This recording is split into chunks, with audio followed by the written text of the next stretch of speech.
Hello,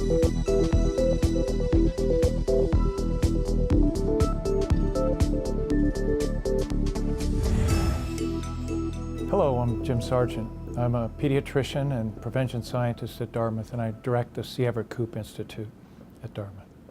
Hi, I'm Sue Tanski. I'm also a pediatrician and a clinician scientist and the associate director of the Koop Institute at Dartmouth.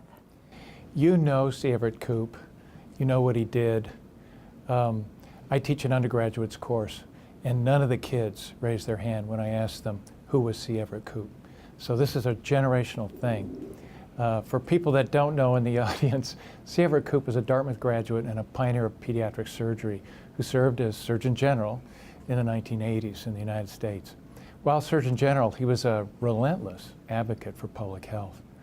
I was at training as a pediatrician then, when he called for a smoke-free society, based on the recognition that cigarettes are a major cause of chronic disease. When Dr. Koop founded the institute that bears his name, he envisioned a partnership of educators, scholars, researchers, and practicing physicians that would be dedicated to promoting health and well-being through disease prevention. The first 20 years of the Koop Institute focused on educating young physicians.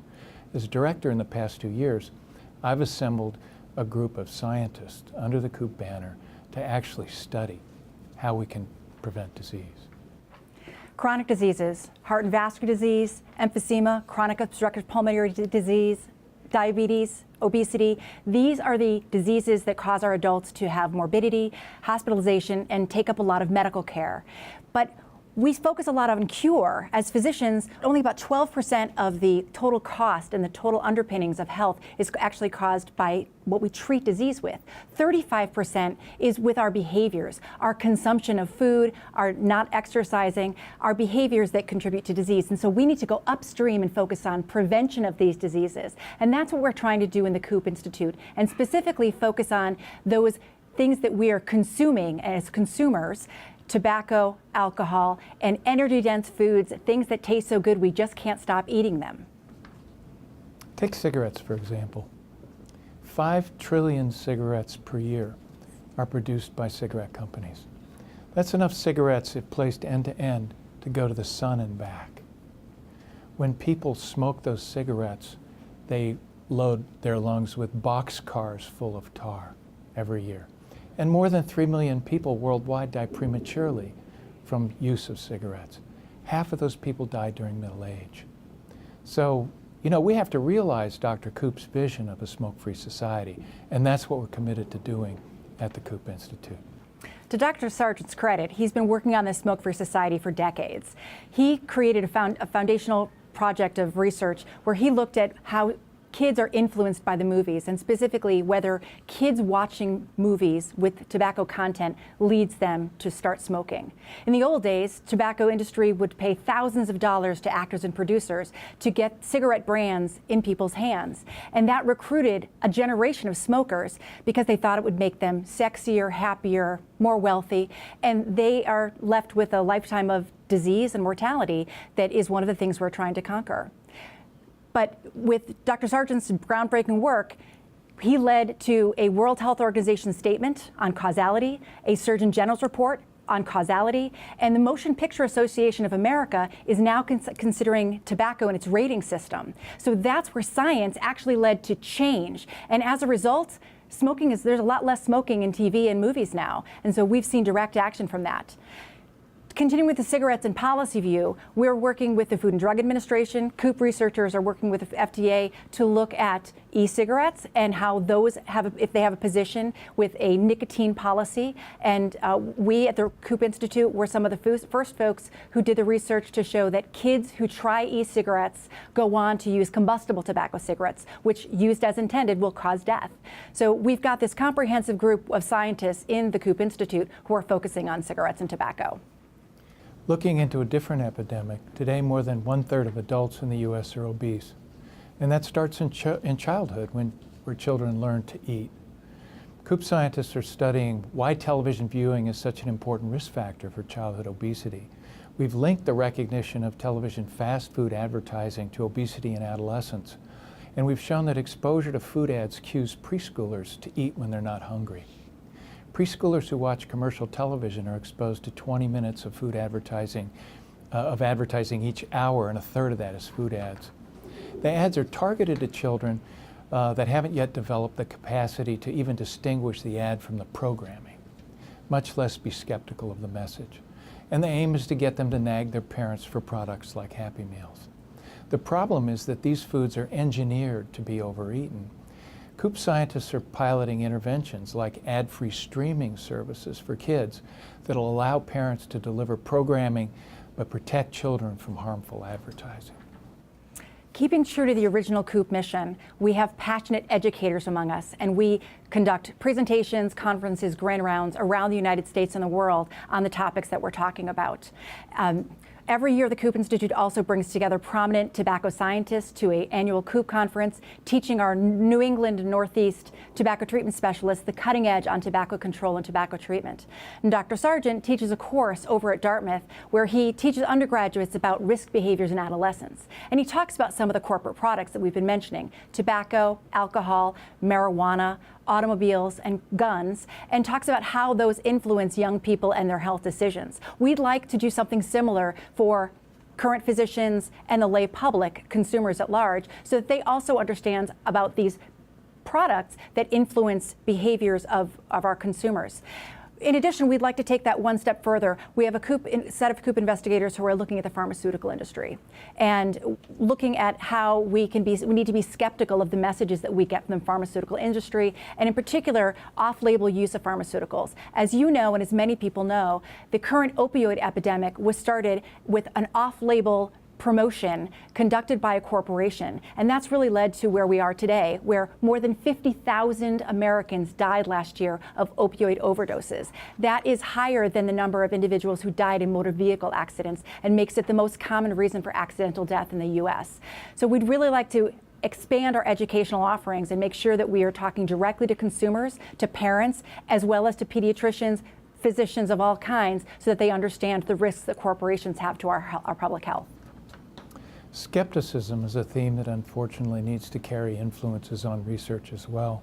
One of the most disturbing practices is that industries that produce harmful products work to influence government funding for research that may conflict with their profits.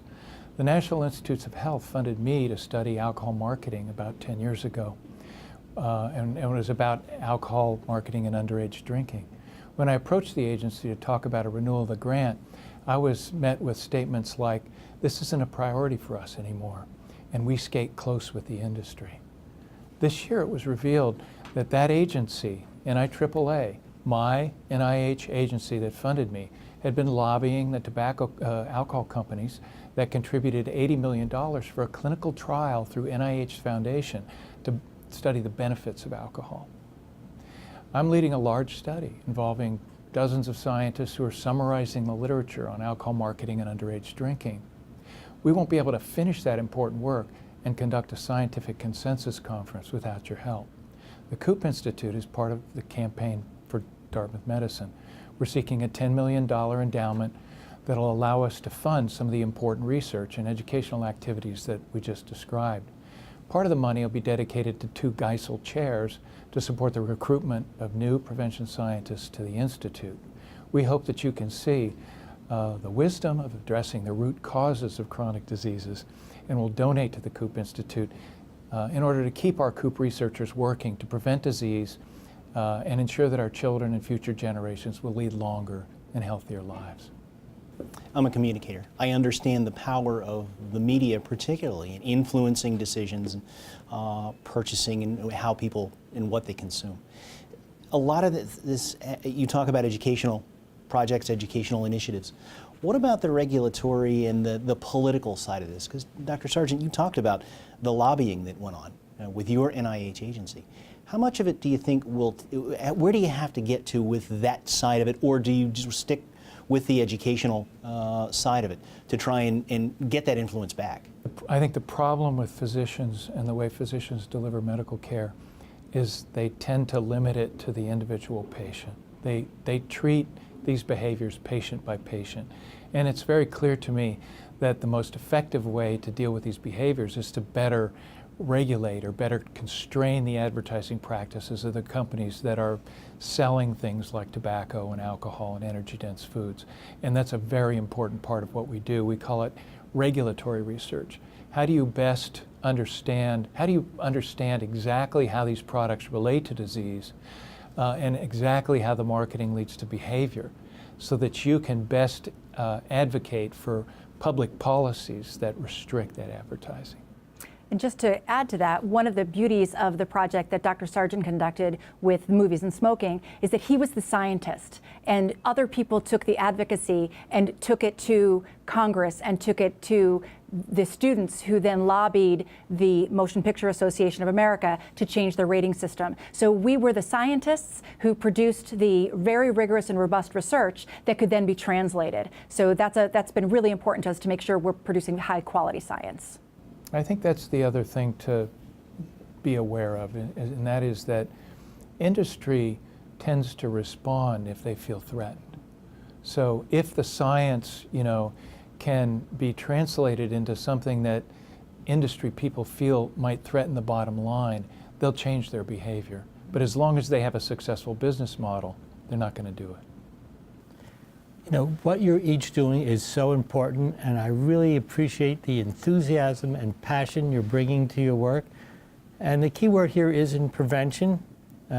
Obviously, it's a worldwide movement to take on these non-communicable diseases, the ones you spoke about: heart disease, lung disease, diabetes, cancer, and the root causes of these. And clearly, you're heavily engaged in understanding and changing policy, and importantly in education and your research. And I just want to drill down on the research a little bit more, because you gave some wonderful examples. But how are we translating your science, the things that you're learning, to measurable outcomes?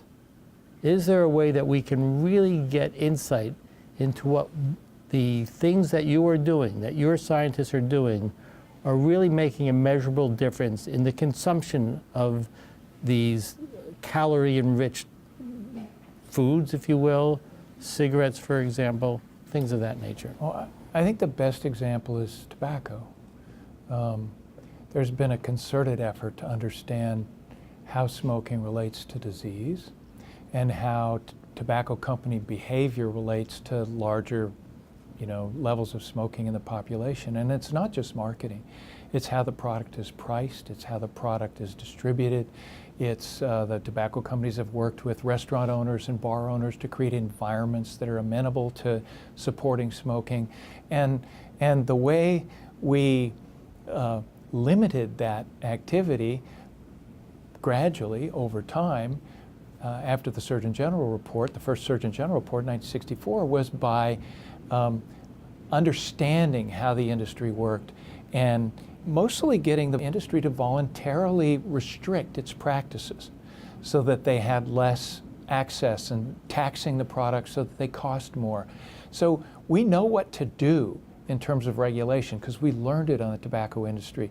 The key is to apply what we learned about tobacco to alcohol and energy-dense foods, and to a lesser degree to pharmaceutical company behavior. To add to that, though, what you describe about finding outcomes, that's fairly expensive. And so that's another reason why we need an endowment, because when you're actually measuring the outcomes of changes in trajectories of health, you need to follow people over a long period of time and see how that impacts their life. So yet another reason why this is a critical aspect of research. So thanks for the question. Your namesake, C.Everett Koop, would be proud of the Institute and proud of the work you're doing. Thank you so much for presenting the information to us. Thank you. Thanks for listening.